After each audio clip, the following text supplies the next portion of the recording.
ઇન્ડિયામાં આપ સૌનું હાર્દિક સ્વાગત છે। અરવલ્લી જિલ્લાના ધનસુરાની માંગલ્ય રેસિડેન્સી સોસાયટીમાં પાણી ભરાયા।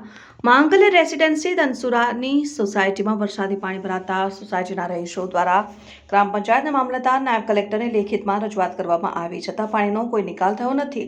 આ આક્ષેપ સોસાયટીમાં રહેતા મેહુલ પટેલે લગાવ્યા છે। માત્ર પંચાયતવાળા આવા કોઈ પણ ઘરમાંથી નિકાલ કરાવ તેને કલેક્ટરને રજૂઆત કરીને પાળો બંધ કરાવ। હાલ સોસાયટીમાં પાણી છે, જેના કારણે ભયંકર રોગચાળા ફાટી નીકળે તેવી દહેશત છે।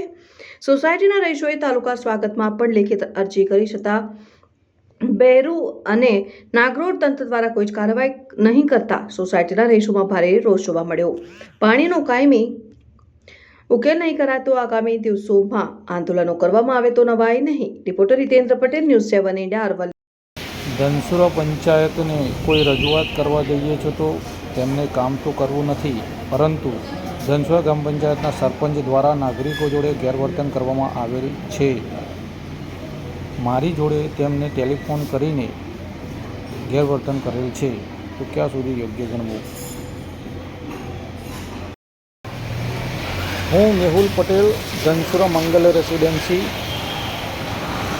રહીશ।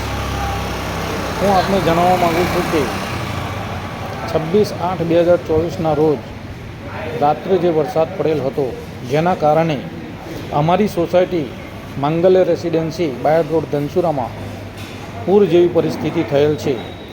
તો અનેક રજૂઆતો કરવા છતાં હજુ સુધી કોઈ યોગ્ય કાર્યવાહી પાણીના નિકાલ માટે થયેલ નથી। એસડીએમ સાહેબને પણ મેં રજૂઆત કરેલ હતી, તો એસડીએમ સાહેબને રજૂઆત કરવા પછી ટીડીઓ સાહેબ અને પંચાયતનો સ્ટાફ સ્થળની મુલાકાત લીધેલ છે, તો પણ યોગ્ય કાર્યવાહી થયેલ નથી। અને સરપંચ સાહેબ શ્રીએ અમારી જોડે દાદાગીરી કરેલ છે। તેમને મને સામેથી ફોન કરીને બીભત્સ વર્તન મારી જોડે કરેલ છે, બાપ સુધી પહોંચેલ છે।